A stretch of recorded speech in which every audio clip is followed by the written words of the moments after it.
Welcome to Canadian Creatives, a Now Digital Network series that showcases Canadian designers and thinkers. Our guests share their creative processes, innovative projects, and unique experiences. Here you'll find motivation and inspiration for your creative journey. We'll highlight the diverse careers, collaborations, and communities out there for creatives like you. Now, recording from the heart of Toronto and hosted by creative director Daniel Francavilla, this is Canadian Creatives.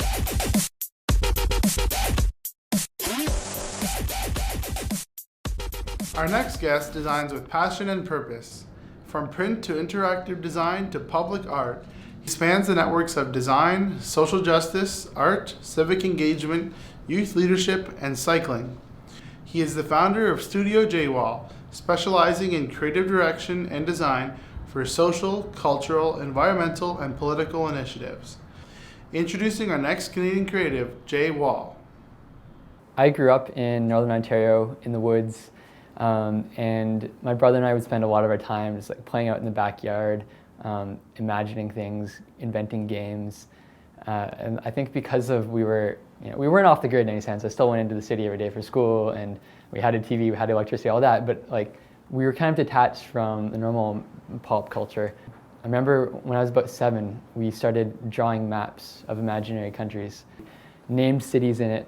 And then took it one step further. We came up with sports teams that would play in each of these cities. It's kind of as an excuse that I could design logos and uniforms for these teams.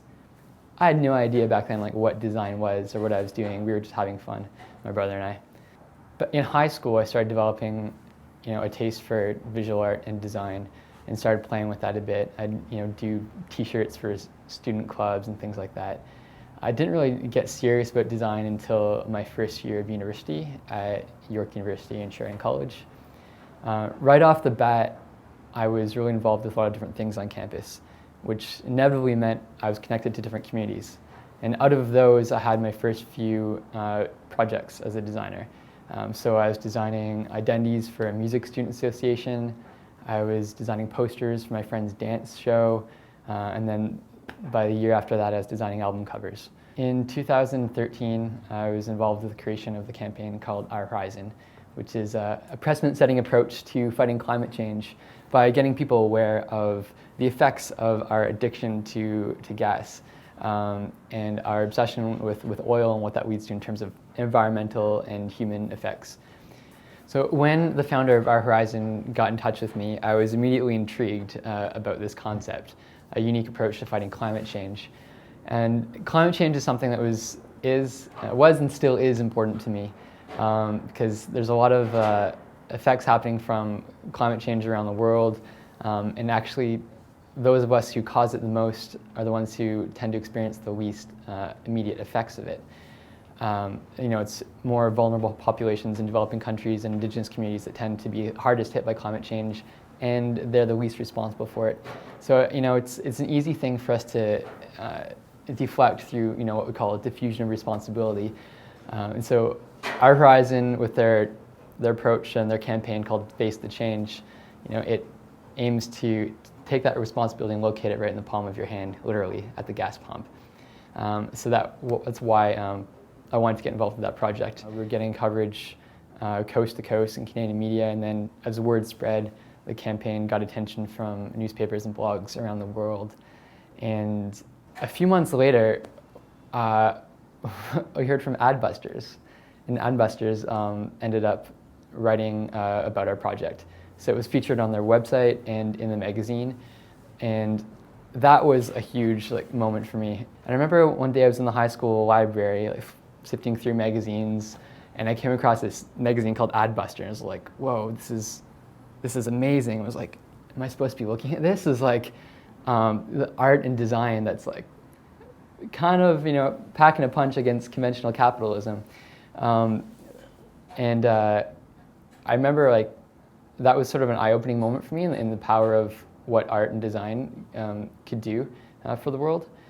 But I still thought, that was years and years away in terms of anything I'd ever reach in my career. So here I am, just still feeling like in a sense, I'm in the early days of Studio Jaywall, even though I'm not. It was a real honor and a humbling moment to have our project featured in Adbusters. So working in the social good space, there's a lot of passion, but with that comes certain challenges. For example, funding. A lot of organizations don't have funding in place for, or budget for design, for marketing, for communications, for design innovation. And it's especially true when you're working with more grassroots movements. And so what's one thing I've had to navigate through the last few years is being clear with clients, I work for good, I don't work for free. It's a common question, Jay, you care about this issue, will you work for free? No, with the exception of maybe one project a year. It's important for me to be able to sustain my business. So that means absolutely doing projects that I care about, working with social issues that I'm passionate about, but funds have to be in place to be able to support that. So sometimes it means applying for grants, getting special funding, making sure there's budget in place before we start working on a project. You take moments like that as opportunities to talk to the client about the value of design and how it's really a return on investment. Not to see it as an expense, but as an investment. The value that the design thinking brings to a project, it gives a young organization credibility. It helps an established organization to pivot and evolve effectively. So those costs always pay off, and so it's why I think it's important to support designers who are doing good work. So from day to day, like many people would say, they have little rituals or things that they enjoy that keep them inspired or give them sources of inspiration, like music or film or art, and those are all really important and I'd say for myself too. But I think more big picture inspiration for me is about the emotional drive to do the kind of work that I do, and wanting to run my own business. I think that comes from a sense of love, passion, and justice. I think there can be both positive and negative things that motivate you to do the work you do. In my case, a positive, like day to day, I'm really inspired by a lot of the organizations I get to work with, ways that they're improving communities or running great campaigns that are having a positive effect on the world. And also just like the positive personalities and beautiful people I get to hang out with day to day. So those are great. But I think it's also important to recognize some of the negative things that drive you to push back with a positive force, and that force for me being design. And there was a key moment back in 2010. I was walking down the street and got arrested. I was unlawfully arrested. It was during the G20 summit, and handcuffed and assaulted and detained for 28 hours. What came out of that for me was it was the first time in my life that I had really been on the receiving end of injustice. Before then, I was interested in sort of warm and fuzzy charity projects, things that are doing good in the world. And for me, that coincided with some work I had been doing in Guatemala, where people's lives are on the line for the work that they're doing, and the ways that they're struggling for peace and for justice in their own communities. So in that moment, when I experienced what I think was the first big injustice in my life, very personally, it helped me to relate to that situation, and it grew in me this desire to be a global citizen, and to take that that anger and turn it into to love and creativity in running Studio Jaywall. So I mean, day to day, I'm probably not doing these really dramatic political projects, but it's that sense of hope for justice and for a better world that inspires the work that I do. I think a lot of the success of Studio Jaywall to date has to do with how many communities I've been connected with over the years that I've been living and working in Toronto. And initially those were student groups, and that evolved into friends who were starting companies or nonprofits, whatever. And so for me, it was really important to be connected to people doing great things, which inevitably led to design work for myself.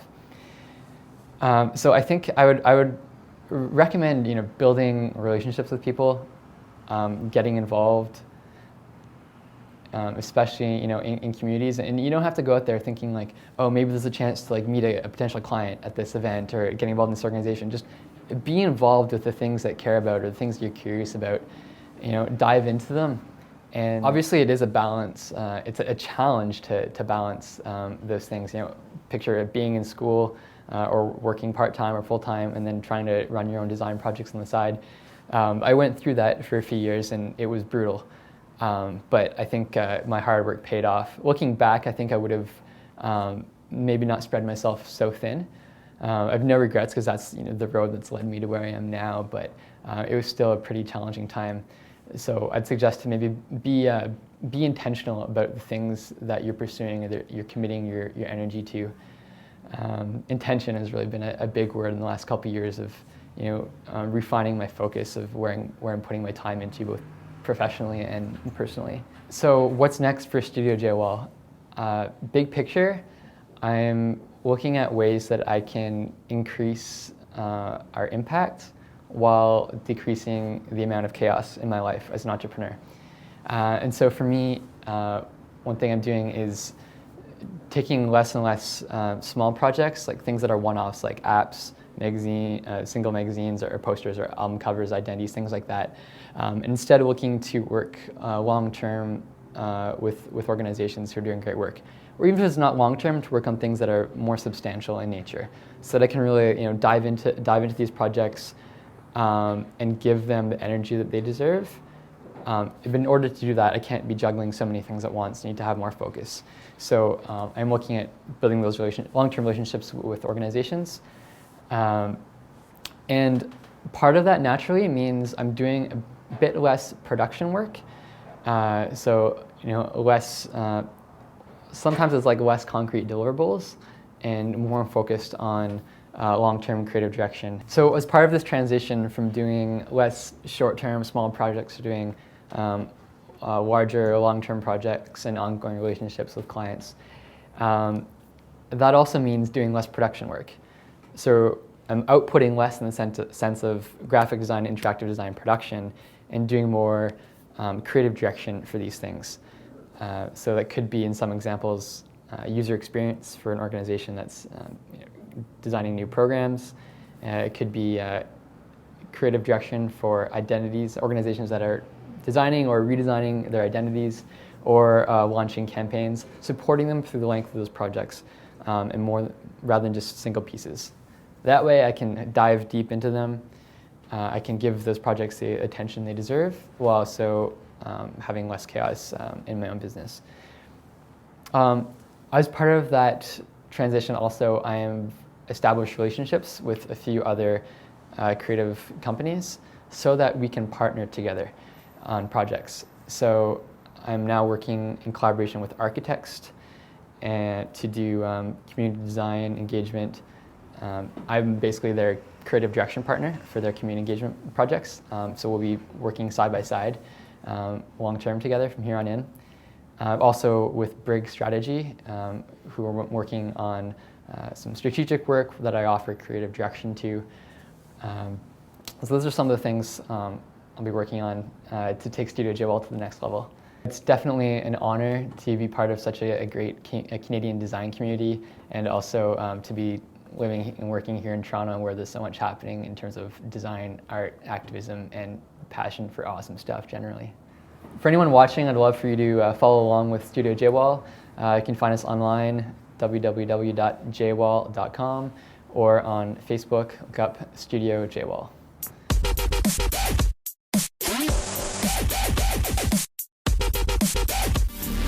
Thanks for joining us on Canadian Creatives. For the show notes, links mentioned, and more episodes, be sure to visit CanadianCreatives.ca. Follow @NowCreates and @NowDigitalNet on Twitter for updates. Canadian Creatives is a Now Digital Network series presented by Now Creative Group. For design, digital, marketing, and media services, visit NowCreativeGroup.com.